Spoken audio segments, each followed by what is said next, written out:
Introducing the Paddy Power World Darts Championship. Welcome back to Online Darts, everyone. We're here in the Netherlands and we've got the Toto Dart Kings. Me and Dan, we've got Vincent van Voort. Vincent, this is a real buzz around the World Championship this year. Loads of media here. So real excitement to it. Yeah, our sponsor Toto is always bring out all the media and talk about World Championship predictions and stuff like that. And this year we added Luke Humphries to it. Yeah, look, a bit different for you this year. Obviously not going to Alexandra Palace. Your professional career in brackets has run its course. Was that a sad moment when it was all done, or was that a relief in the end? Maybe mixed feelings about it, of course, but it was for the best. The body didn't work this year, and a lot of personal problems with the death of my sister and a lot of stuff around that really hurt me, and I need some time off. Would you go back to Q School one day, or do you think that's it at that level? It all depends on next year, if I'm finding that yeah, of course, energy and that I really want to come back or not. But at the moment I say no, but this is because now I have to work on certain stuff. Of course I'm going to play some tournaments, but I don't have to be competing every week. Well, those tournaments, one has been announced. As we sit here today, you are going to go to the Circus Tavern and play in the World Seniors Darts World Championship. Are you excited for that challenge? Yeah, of course, it's nice. Nice to be invited and to play there. And yeah, the last time I've been to the Circus Tavern was when the Players Championship finals were there. So that's probably 15, 20 years ago. When you were asked, did you have to think about it, or was it an instant yes? Yeah, it was an instant yes. Of course, I think it's a very good tournament for players who are not professional anymore, and still, I think for loads of people it will be fun to watch as well. So I think it's going to be a very good tournament, and especially with Steve Beaton now and maybe some other pros who are losing the tour card, maybe going to play there. So. Yeah, I'm looking forward to it. And putting 2 and 2 together here, does that mean we'll see you at the Moda Super Series at some time as well? Yeah, of course. I mean, my management is of course involved in the Moda Super Series, so I'm going to play. The only not down thing about that is that they start at 10 o'clock in the morning or something like that. I don't really enjoy that, but I will play in the Super Series for sure. Look, the World Championships, there's always this special buzz around it, but for once, obviously, normally it's all about Michael, but this year going into the World Championships, there's not much talk about Michael. Is that a good thing for him, the form he's in, that he can just get on and do his thing? I don't know if it's a good thing, but in a moment it's the reality. I mean, he's not the top player at the moment. You have to both looks or just better than him in the moment. So he needs to work on it, and he has to get his how do you say that? He has to become in himself. He has to trigger himself to become better than he was, and the motivation to be better than Luke and Luke. So it's going to be a very tough challenge for him, but I think he's up for it. Is this the toughest challenge of his career? Getting to Luke and Luke? The toughest challenge of your career is trying to get at the top and then stay there for a long time. That is really difficult. Yeah. But now this is a very, very tough job for him. I mean, the man won so many things and won so much money. To be staying hungry for another title is very difficult. You can say it, but do you believe in it? And you have to live for it. I mean, I know Michael, of course, since he was 16. And then he was practicing all the time. You had to say to him sometimes, don't go to that tournament because it's too much for you.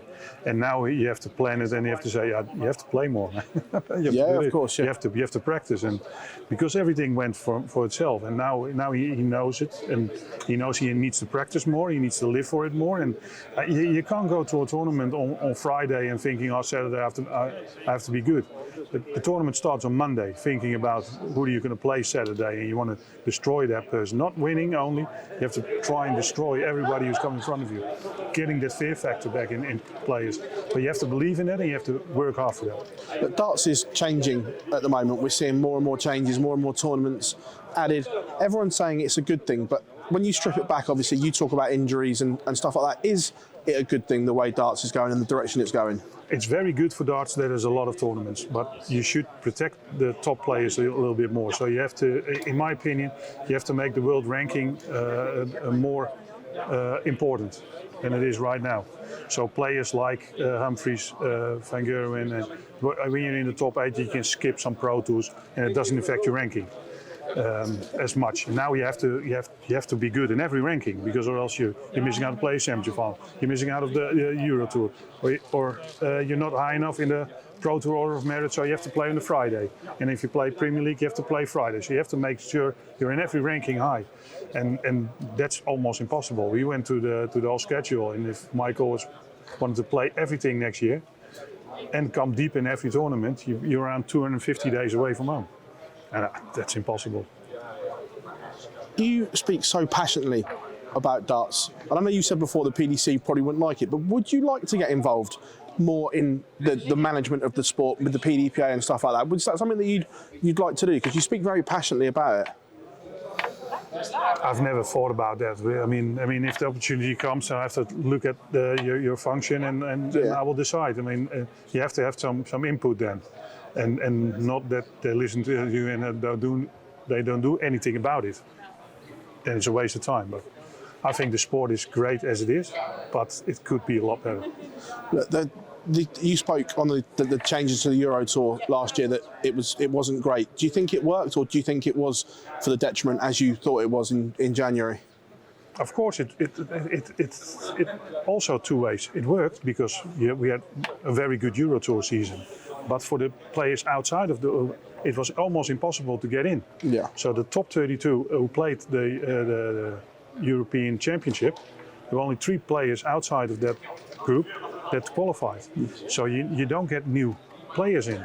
I mean, the guys like Wessel Nijman, they had a struggle to get in the Euro Tours, and that's something that was very good for upcoming players. Yeah, of course. To have more opportunities to play there and to develop themselves and to become better. And now it's very difficult for them to come through. The Worlds next year is going to go to 128 players.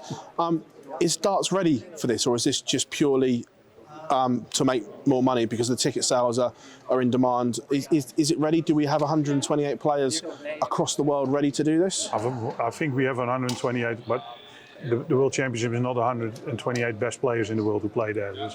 It's also a lot of commercial things hanging around, and countries that need a space because of they sell TV rights and everything. So it's going to be a lot of bad games for sure. But we also had that in the beginning with the PDC, with the prelim rounds and everything, and that become better and better. So it's a start to get it better and better. But you have to wait for a couple of years, and then it will be a lot better than it will be the first year. On your podcast you do in Holland, I know that you've put on your social media that you didn't say that. Were you surprised when your thing about Gary Anderson winning was bad for darts? Were you surprised that story came out? Of course, yeah, because it didn't say that. That's what I mean. I know you put on your social that you didn't say that. Were you surprised that came out in the manner it did? Yeah, I said Gary is great for darts, and he's amazing to watch. Yeah. But you have to look at two sides. As a sport, it's very bad that somebody just doesn't practice, doesn't do anything, picks his tournaments, and all of a sudden wins tournaments. Yeah. I mean, you're telling people you have to practice, you have to go to tournaments because of your rhythm in a game. You have to be competitive, and somebody else just does nothing and beats everybody. So it was all explained wrong. Yeah, that's what I mean. I know you put on your social that you said that I said this and things like that. I mean, Gary Anderson, come on, who can't love the guy when you see him playing darts? He's the one that you want to watch. At the Worlds as well, again, I mean, so good. But for young players who are starting to play, and you say you don't have to practice, that looks weird. Could he win a third world title this year? Yeah, of course. I mean, you saw him in the Grand Slam of darts, how close he was. I think he would have won the final as well if he would have beat Luke Littler. So no doubt that he can win it, but it's going to be a very hard time. He's not one of the favourites. He has to come through this side of the draw, but of course he can. And last one on the World Championship, if Michael were to go on and win his fourth, would this be his best world title considering where he's coming from at the moment? Mentally, it will be his best, 100%. Yeah. The other ones, he was always good in form and was the top favorite or one of the biggest names. And this year, yeah, we saw the top of the world is not the top of the world anymore. It's just you have Luke Humphries, and you have Littler sometimes, and then the rest is all Yeah. not very good. He plays it down, but does it hurt when he sees Luke and Luke picking up trophies and him not?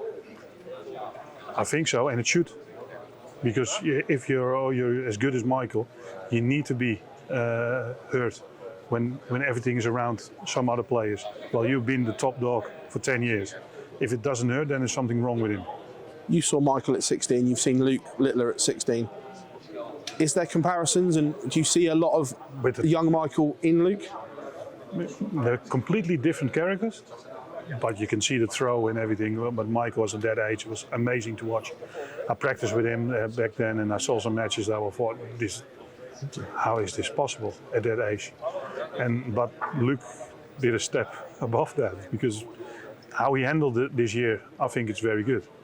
I mean, everything is thrown at him. That he was that he was a lazy kid. Then it was some false stories about his family. Then it was and he handled it like he didn't care. So, but he will get some things in his career what hurt him as well. And then you have to see how he handles that. But at the moment, I think it's very impressed with the kid. Vincent, it's an absolute pleasure catching up with you here in Holland, mate. Thank you very much. No problem, man. Here you go.